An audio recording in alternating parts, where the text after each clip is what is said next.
This is Twit. Leo Laporte, the tech guy. We've been trying to answer Robert's call all hour.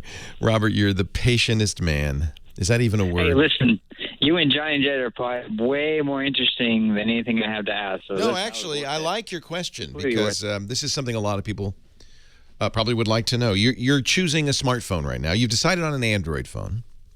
Right. I use a Windows phone, and it's starting to fall apart on me, and I'm just too geeky. I watch your All About Android show. I want to get more into the apps, and I wanted to be able to do more with my phone. So I love Windows, but they're not moving fast enough for me. So it's sad because I do think the Windows Phone operating system is quite good.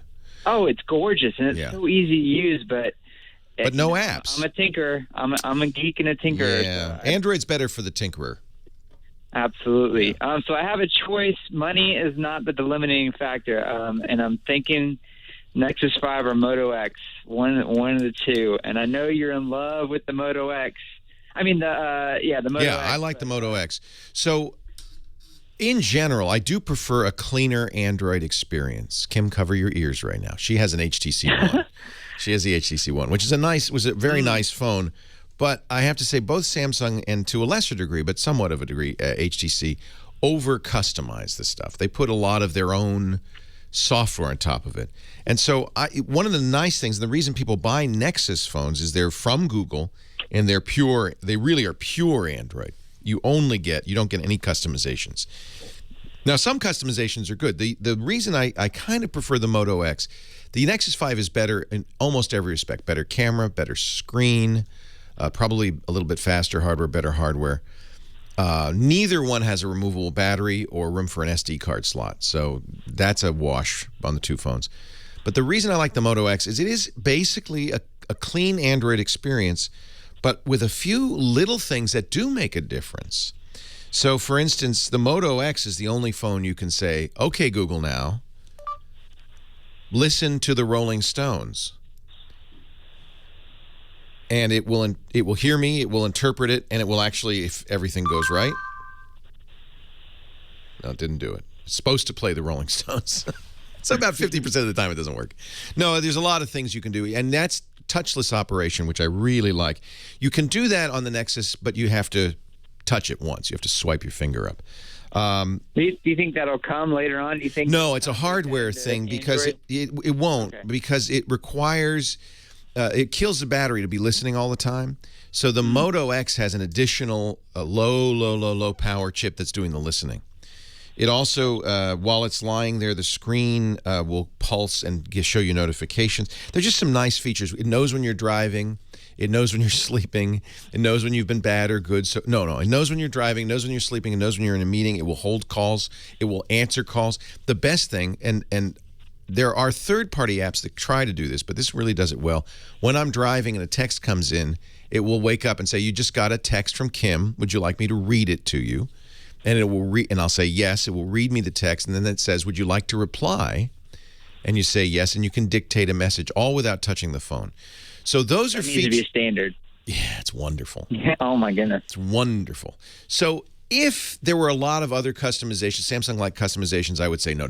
But because it's so close to pure, it's very similar to the Nexus 5, but it has those few little things that make a difference. Now, negatives on the Moto X, it's not a great camera. If you need a good camera, frankly, the HTC One's better. The Samsung Galaxy S4 is better. The Nexus 5 is better, not much, but it's better. The Moto has one of the worst cameras on a high-end Android phone. It's also got kind of a small, lower res screen. The Nexus 5 has a bigger screen. It's a little bit higher quality. So, truth is, I have both. I own both. Both are excellent. What carrier are you on? T-Mobile.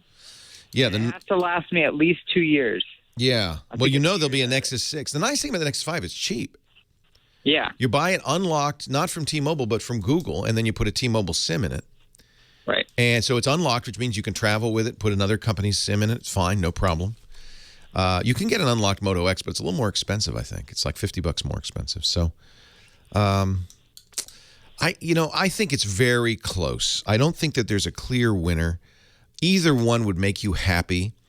if you can wait, the Motorola folks say there will be a new Moto X in the summer. But it'll be back up full price, near 500. Yeah, probably. They did that when they first came out, didn't they? They frankly overcharged for it, and they've got the price way down now. It's around $300, I think. I do think that the improvement they can make is a better camera and a better screen. If they did that, it would be very desirable. Can I say for all the people that are looking at the Moto X that if you have a .edu account, you can get it for $345. Wow. Off contract on the Moto X Maker site. So that's pretty good. Motomaker.com.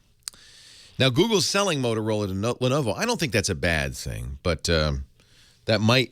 Who knows? It might change things a little bit. Let me just look what you can get a Nexus 5. By the way, on both the Motorola X and the Nexus 5, I would, if you can afford it, get 32 gigs since it doesn't have the capability of adding memory. I think it's $400 for the Nexus 5 to add the 32 gig. 32 gig Nexus 5 is $400. 16 gig is $350. So it's roughly the same. They're in the same ballpark. So you would go for the bigger size if I can get it. Well, this summer I don't even know if there will be a bigger size. I would hope that that's what they would change. So, I mean, for Nexus 5, get the 32 gig. Oh yeah, but get as much storage as you can afford because you can't add storage after the fact. It's only $50 more. So I love the Moto X. I do. Although I have to say the new red Nexus 5 is pretty desirable too. Yeah, it's a tough choice. I don't think you'd go wrong with either one. I think those are the differences right there. Okay, detail on that. What's your favorite podcast app for Android? I use Dogcatcher, DOGG. Okay. I think it's very good. It logs into your Google account, so it remembers your settings, remembers your podcasts, downloads them. There's a number. I think Instacast is another one. There's a number of them, but I use Dogcatcher. Perfect. Hey, thanks for the call. I appreciate it. Yeah, thanks for asking. I think it's choosing a phone is so personal now, more even than choosing a computer. It's in your pocket. It's with you all the time. It's something so intimate that I think it's good if you can spend a little time with it, get to know it, take it to dinner. Date the phone first if you can before you really commit, because 2 years is a long time. It is a commitment, isn't it? You are going to be spending a long time with that phone. Be nice to get to know it. Take it out on a date. Kind of really get to know one another. See how it fits. See how it fits your hand. How you like the screen. All of that.